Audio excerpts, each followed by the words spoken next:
are you? Yeah. That's good. Oh, I'm in the way now. Oh no, I'm going to do some YouTubing. Mm. You're fine there. So, oh, time to do some YouTubing. Hello there to all of you. Oh, let me just get set up here.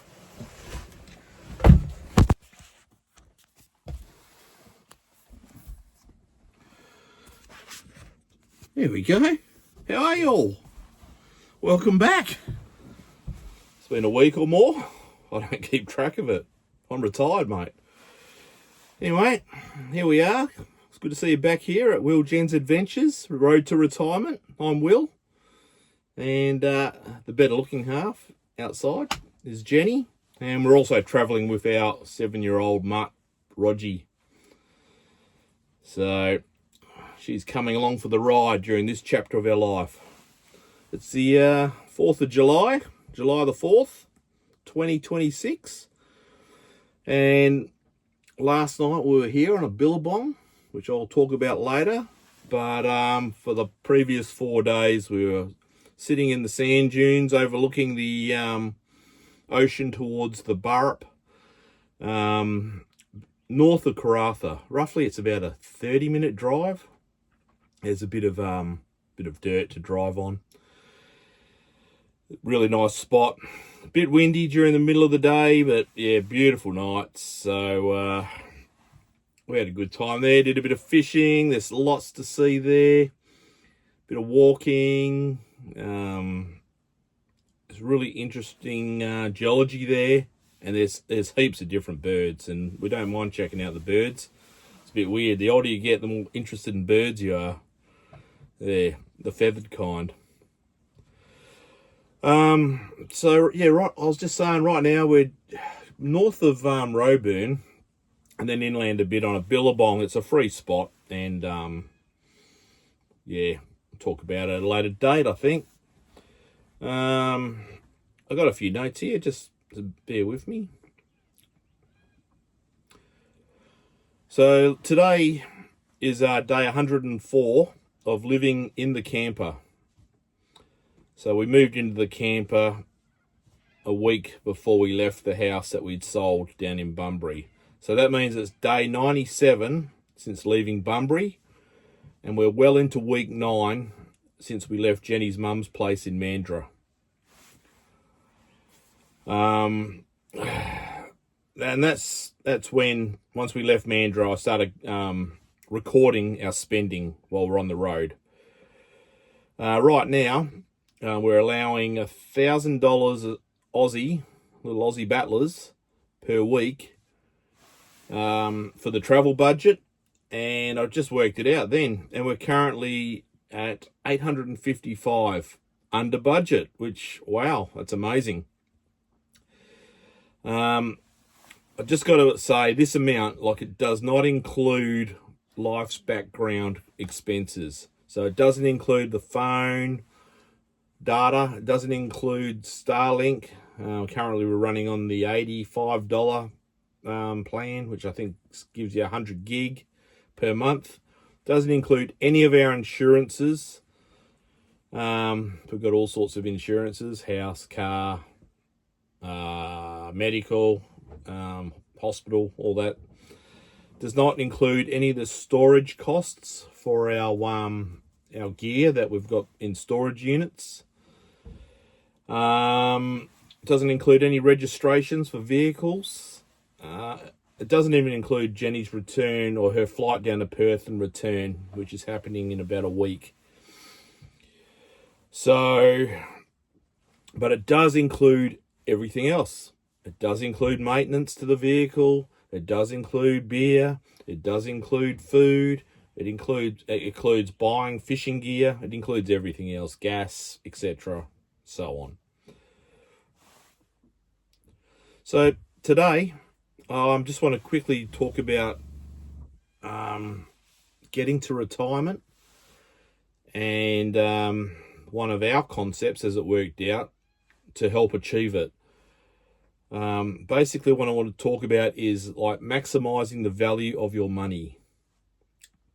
So in the past, I've been accused of being a tight ass, and anyone who knows me will go, ha ha, but really, all I want is good value for money. Jenny and I had a discussion about this a couple of weeks ago. It was interesting, and I ran sort of started with talking about her flying down to Perth, and I said something along the lines, flippantly, "Oh, if you can get a flight for $200 or $250, yeah, go for it." Anyway, she couldn't find any flights, and then the discussion led to, well, it's not just about the money. It also, you want to land in Perth at the right time. You don't want to have to get into Perth at 11 o'clock at night. And sorry, I got an itchy nose. Time for a bit of a trim of the hair. Anyway, yeah, you don't want to get into Perth at, say, 11 o'clock at night and then have to book into a motel or have to get an Uber. You know, it's a whole big package. So I think in the end, I think she got a flight from Port Hedland for $450 down to Perth. It was going to be $650 from Karratha, and we're heading up to Port Hedland anyway. So that all suited, and I think the return flight was really good at about $250. Yeah, I'm pretty sure that's right, $250. And then she flies up to Broome, but it's just outside of the school holidays, so they obviously had free seats coming back into Broome at that time. So that was why that one was so cheap. Like another concept is we'll be staying in Broome for a week. And everyone knows that caravan parks in Broome cost you a fortune, right? But we were hunting around, and we're members of G'day Park, so you get a 10% discount. So factor that in. But the Broome Caravan Park, which is the one sort of in the centre of town, or very close to town, you know, we can certainly ride the bicycles very easily, is they had sites for like $90 per night, and you're like, oh, stuff that. But they were powered. So you keep looking, you go, oh, they got unpowered sites. They had a few unpowered sites left for $45. And you're like, what's the diff? Like, we in this camper, like, power's convenient because it charges up the batteries, and then everything else pretty much, apart from, say, the electric kettle or an electric heater, which we won't be using, everything else just runs off the batteries. That's how it's all set up. So we don't really need power when there's enough sun around. Just got to manage the solar panels. We've only really got just enough solar to, you know, get everything back up to 100%. Anyway, so you're better off just taking the cheaper option, aren't you? Well, that's what I reckon. So, you know, $45 a night, saved half the amount. Like even one of my favourite hobbies, drinking beer. Yeah, you can go and buy expensive beer, still gets you drunk, if that's what you want to do. Or, you know, just have a few and still nice around the campfire. But you'll go into these bottle shops and liquor stores, and there's heaps of Australian generic beers, just like in any country. But they've always got specials on. And I've drunk most of them. I'm not too fussed if it's a mid-strength beer, say 3.5%, or if it's a stronger beer, like the high 4%. I just go for whatever's on special, you know. Everyone knows that, you know, the best beer is a free cold beer. So a free cold beer off your mate is the best beer. So really what you buy from the bottle shop, it doesn't matter. After the second or third one, it all tastes the same. So once again, you know, you're making a saving there of $5 or $10. Even when you're driving, like if you're driving into town, a bit like when we come through Karratha, you know, you're not just going to do one job. You know, we're going to fill up our water, do our shopping, fill up the fuel, wash the car if it needs to, do your washing, and you're going to go A, B, C, D. You're going to try and get it all in sequence so you don't have to double back. You know, you don't want to be in some caravan park and every day go and do a different little job. It's just pointless waste of time and a waste of money and a waste of fuel. So, and that's just a small time example, but there's many of them. I'm not going to run through any more. I think you get the gist of what I'm trying to say in my layman terms. But all these little bits all add up. And over, you know, I did 33 years of working, and pretty much all my working years were 12-hour shifts or more. And you know, I've mentioned before, we had a 7-year chunk of time off as well, but all these little bits add up, and over, say, a period of 40 years, you're talking about some real dollars that's compounded over time, and some real time that's compounded with time. You know, a lot of save time that you can do other fun things, whether it's watch a movie, watch sport, walk the dog, you know, relax, whatever. So, anyhow, hopefully I've got that across. So, just in summary, try and get the best value for your money, and try and, you know, maximize your time by having to think about what you're going to be doing. It's not much different from, say, doing a risk assessment. It's the same sort of deal. You know, am I going to hurt myself? Yeah. Oh, what's a better way of doing it? It's all the same concept that's going through the brain, through the old noggin. Right. Let's move on from that. So I'm just going to quickly run through a bit of Cleaverville. Got a bit of video. I'm only doing video on my phone at the moment. I'm not adding on music. I'm not doing anything. I'm going to wait till I've done 10 or 15 videos, and then I'll expand. I've got a GoPro with me. I do have a drone. The dog hates a drone, so yeah, a bit reluctant to fly that, but GoPro works fine. So I'll expand into a few other cameras as I go along. Just trying to keep it really simple so I can get these videos out once a week. All right. Thanks very much. I'm so glad you're all here. You know, like, subscribe, be happy, and we'll see you very soon. Right, we'll get this Cleaverville stuff rolling. See you soon. Over there is Cleaverville.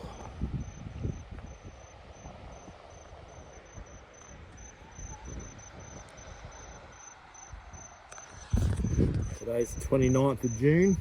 I think it's full moon tonight. So we're on site 56. Our nearest neighbours are that truck camper over there. On 55. Straight out there is north, where you see those people with the fishing rods down there. Kids. So it's pretty scenic, but yeah, I don't know, it'll be a bit hard to have our awning up. We'll see how we go.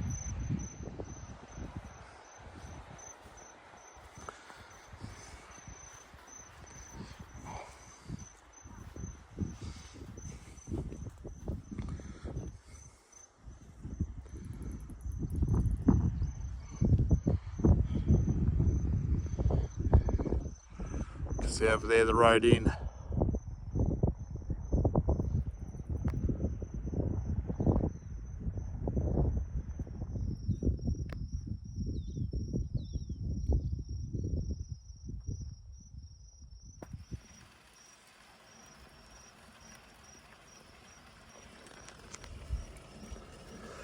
Well, last day of June 30th, 2026.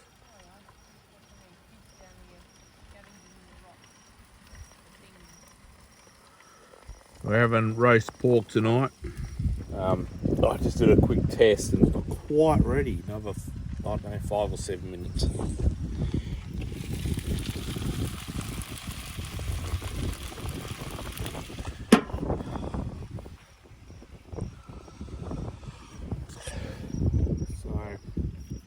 Timing's out a little bit, but it won't be too bad. And there's no midges, sandflies here, or minimal. You want to go to bed, Rogie?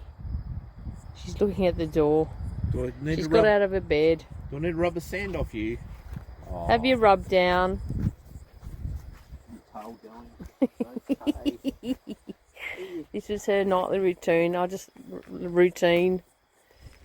Just let you all know that it's 6:30. Give her the arm cracks and the leg cracks. Make and sure the she's crack got no prickles. Good job. There you go. There you go. Okay. In she goes. Sleep well, Rogie. Here we go. There you go. See you in there? There you go, Rog. Yeah, in the Good night, pups. See you in a bit. Yeah. Gas flares flaring off. Another one.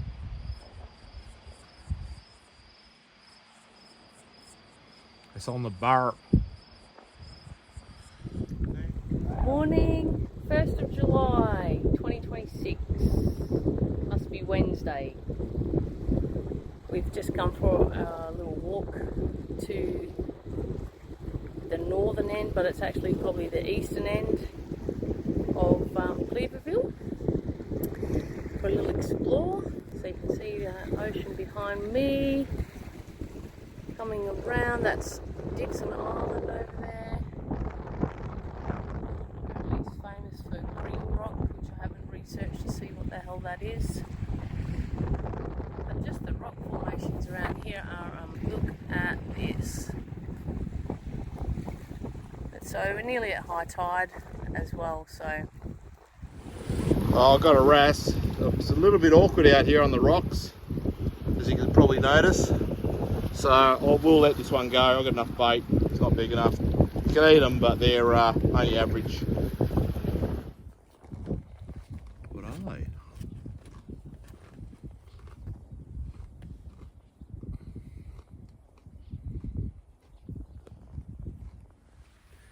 Right, 2nd of July 2026. Anyway, trying to fucking get a coffee going, and this poxy thing's run out of gas. It's only lasted, how long's it lasted? 3 months? It's ridiculous. So we use it nearly every day for 1 or 2 coffees. Sometimes we'll use the stove under here, but not always, because this is nice and fast. But I'm sitting here waiting for it to boil. Been sitting for like 10 minutes going, what is going on? Anyway, it's just not good enough.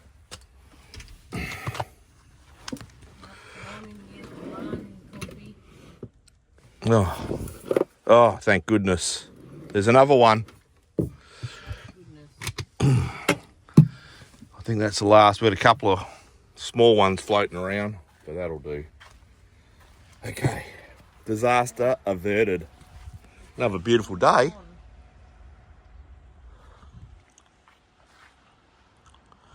At Cleaverville.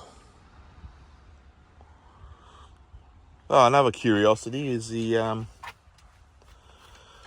power. So we were at 100% when the sun went down, and now I don't know if you can see that, now we're at 86. Yeah, that's really good. So, running the fridge freezer. I'm not sure what the car's at. It's got another battery in there. Another 135 amp hour. It was at about 90 when the sun went down. All right, back onto coffee.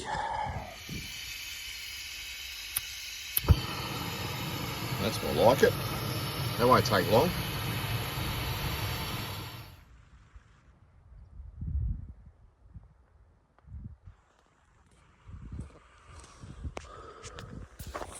It's still on the 2nd of July, and we come to the northern end of Cleaverville, near the Cleaverville Creek. Looks like good fishing down there. And it's a spot there to launch your boat.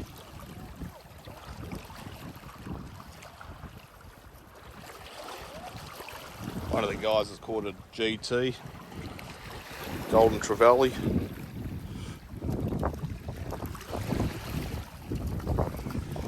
So we're down at the Cleaverville, I don't know, creek or whatever.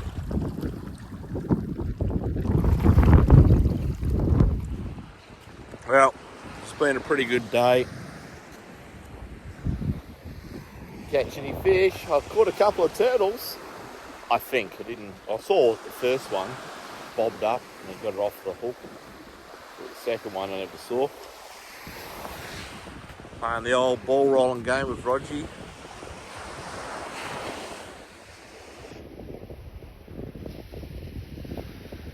Every day we're going to do this. She loves this beach because it's good angle. She gets a good roll in.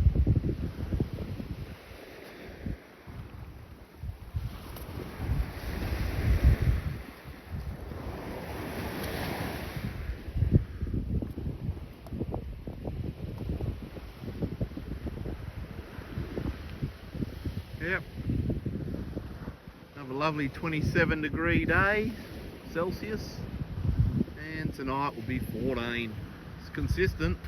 Well, that's it. Tonight's our last night here at Cleaverville, and we head off tomorrow. We're not even exactly sure where. There's a water hole about 70 k's away. We'll check that out.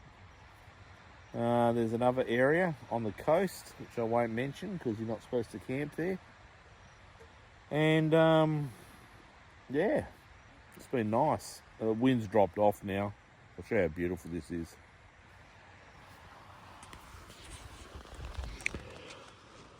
Oh yeah, got the fire going. The sun will be setting soon. We just watched a pod of dolphins, I don't know, maybe 4 or 5 go by. They weren't that far out.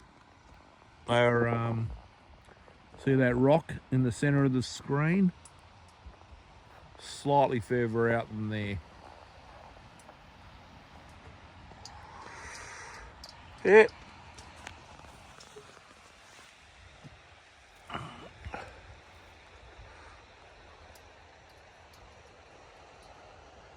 It's been a pretty good day, hasn't it, Jen? It has, yep. Pretty good.